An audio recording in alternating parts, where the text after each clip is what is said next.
My husband made me give birth silently in the bathtub because he followed his family's religious traditions. Honey, don't make a sound.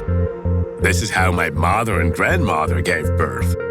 And all the children were healthy.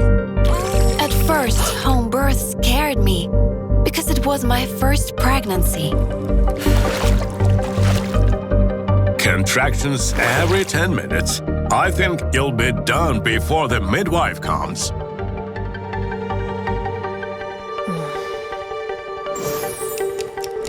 But unfortunately, Charlie was wrong. I sat in the bathroom for 3 hours, and every time I made the smallest sound, he squeezed my shoulders and asked me to push in silence. Now, quieter. Quieter. For some reason, the baby was in no hurry to be born. And that fact really annoyed my husband. You're probably pushing it wrong. Try harder. But I couldn't push anymore. Then I asked him to find out where our midwife was. Charlie called her and said that she was late. It's all in our hands. Come on, honey. You can do it. But the pain only intensified.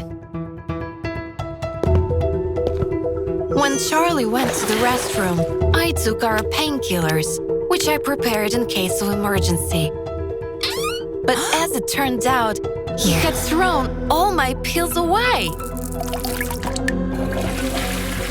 You're so naive.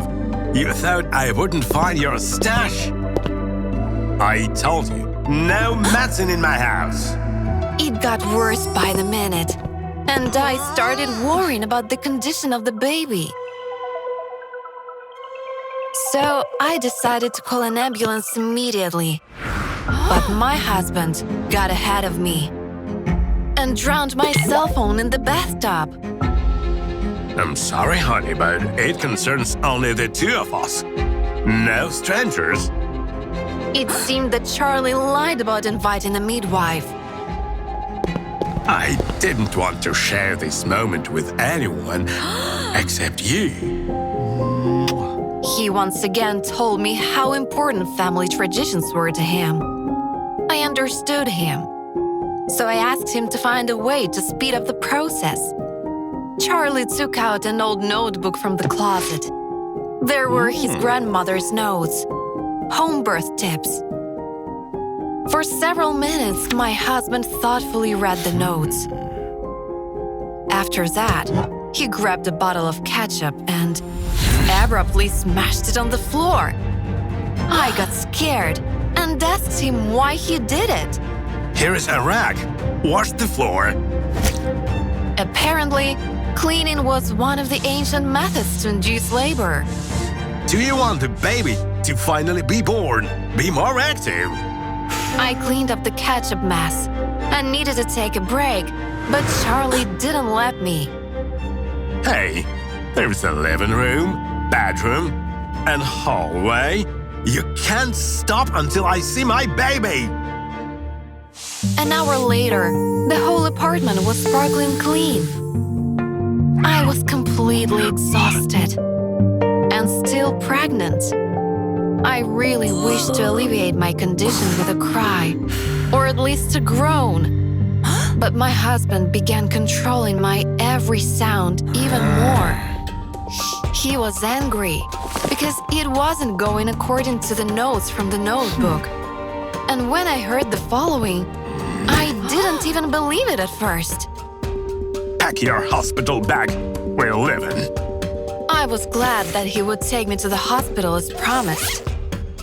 However, when we got out of the elevator, Charlie blocked the exit. You go the other way. He said that there was an alternative to induce labor, climbing up the stairs. My husband made me go to the 25th floor of our skyscraper and told me to carry a bag to enhance the effect. When we reach the last floor, you will definitely give birth. I'm sure. My delivery was far from the fairy tales that Charlie promised me. And to save myself and the baby, I had to act. I simulated strong contractions and asked my husband to return to the apartment. While he was drawing a bath, I tried to turn on my phone, but it showed no signs of life. I couldn't run away either. He locked the door.